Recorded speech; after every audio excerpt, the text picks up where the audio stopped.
Hey you guys, it's Angie. I wanted to let you know I'm my 25th week of pregnancy and only have a few days left of rocking body. And I wanted to share something with you. After my first pregnancy, I was considered high risk. And since I'm pregnant the second time I go around, I'm still in the same category. I wanted to share that in my first pregnancy around the 28th week, my blood pressure started to go spike up. Um, so much so I was going to see the doctor once a week versus every 2 weeks, I think, at that point, or every once a month. I forget. But I had to go in for stress tests to make sure the baby was okay. Heart rate was normal and everything. That panned out. But it was my body reacting to the pregnancy. Um, so around 30 weeks or so, where my blood pressure was over the normal um, for a pregnant person. At that point, was like 140 over 90 or more, or close to. And at that point, that's when they had classified me as having preeclampsia. Excuse me if I look over to my notes. But preeclampsia is any pregnant woman that develops high blood pressure and protein in the urine in their second or third trimester of pregnancy. The high blood pressure part usually stipulates 140 over 90, what puts you into that category. Right now, this is my second trimester. My blood pressure right now is 130, I forget, 134 or something. But it's trending up as it did my last pregnancy. But nothing to be alarmed about, but they are keeping an eye out just because it did happen to me in my first pregnancy. There's no real known, you know, medical reasons for preeclampsia developing in women, but they do have, their speculations. If you have autoimmune disease, blood pressure problems, diets, and genes, the risk factors, it being your first pregnancy, which 10 to 20% of women do develop preeclampsia, multiple pregnancies, obesity, being over the age of 35, history of diabetes, high blood pressure, and kidney disease. I didn't fall into none of those categories whatsoever at that time nor this time. Um, During my first pregnancy, I had developed swelling, and any pregnant woman does develop swelling. But this was edema, excessive swelling of your extremities, your face, sometimes your eyes. I didn't have eyes, but it was all my hands and my feet. I didn't have ankles, cankles. I had huge tree trunks. Sometimes it hurt to walk, but not painful, but you just really couldn't bend your feet, um, that part of your ankle. It was just excessive swelling. So at like 30 weeks, at first pregnancy, 30 weeks, I was put on bed rest. It lasted for like 3 to 4 days for me.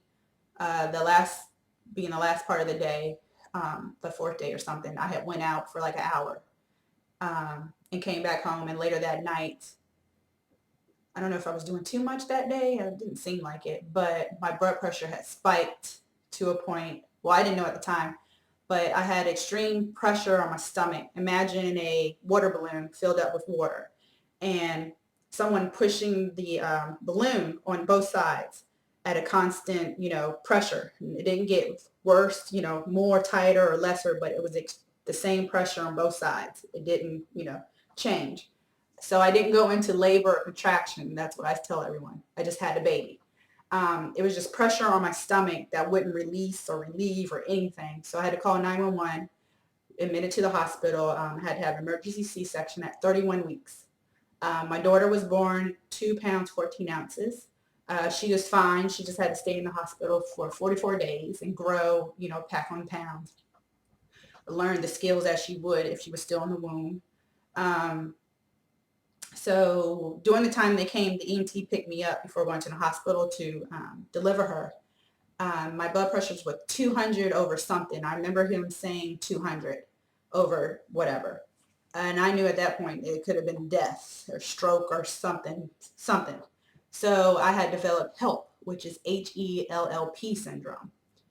And that in itself is another layer of preeclampsia, where the liver and kidney functions start to break down. Platelet count uh, was decreasing, and the platelet counts, once they cut into you, your blood needs to reclot to heal. Make sure you just don't bleed to death. My platelet count was going low.